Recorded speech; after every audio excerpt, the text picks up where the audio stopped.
Mother of baby left to freeze to death more than 30 years ago is identified, but won't be charged. DNA has helped Meriden police solve a 32-year-old mystery and led them to the mother of a newborn baby boy who was found at the base of a tree on January 2, 1988, after dying from exposure. Police located the woman earlier this month and said she admitted to being the baby's mother and told police that she'd been waiting 32 years for them to knock on her door.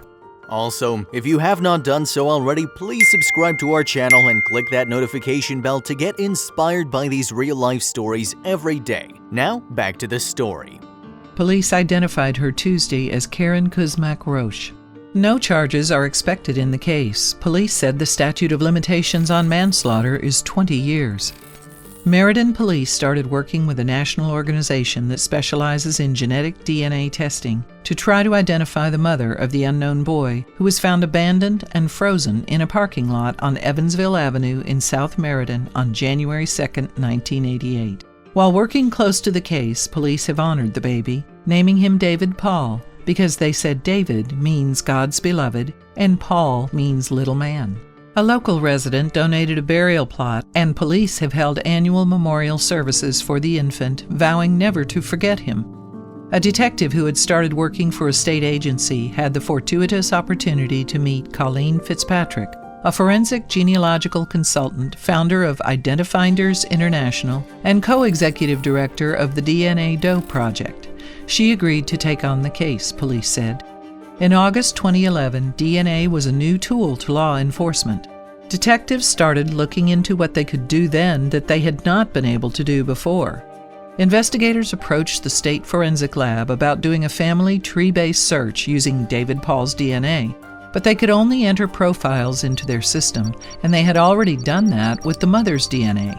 There were just 2 agencies that were able to do the type of search they were looking for, including one at the University of North Texas.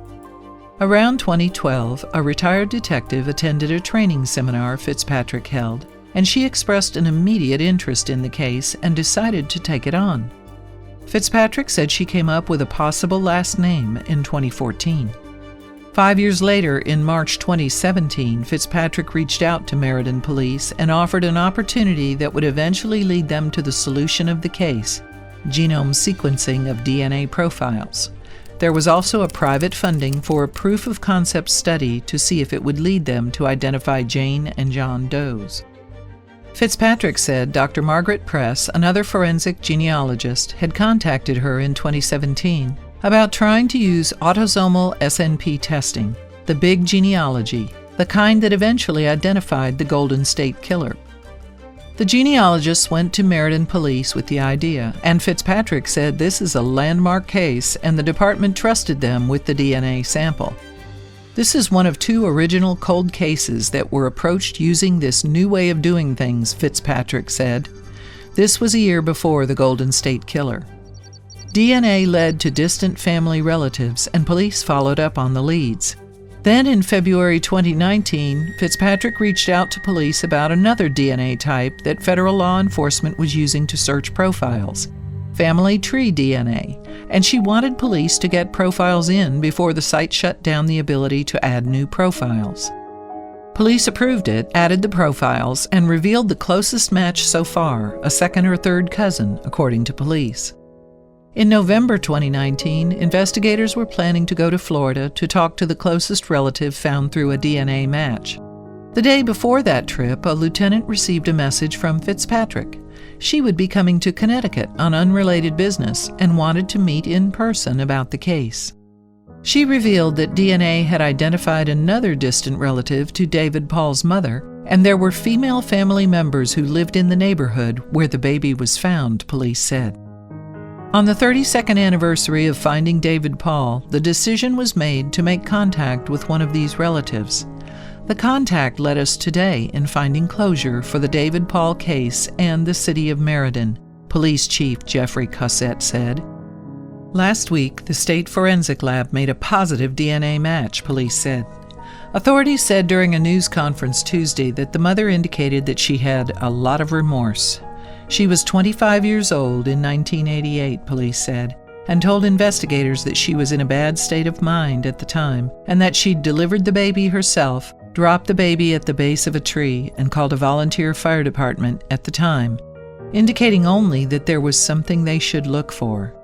Firefighters went to the area and searched but did not find anything.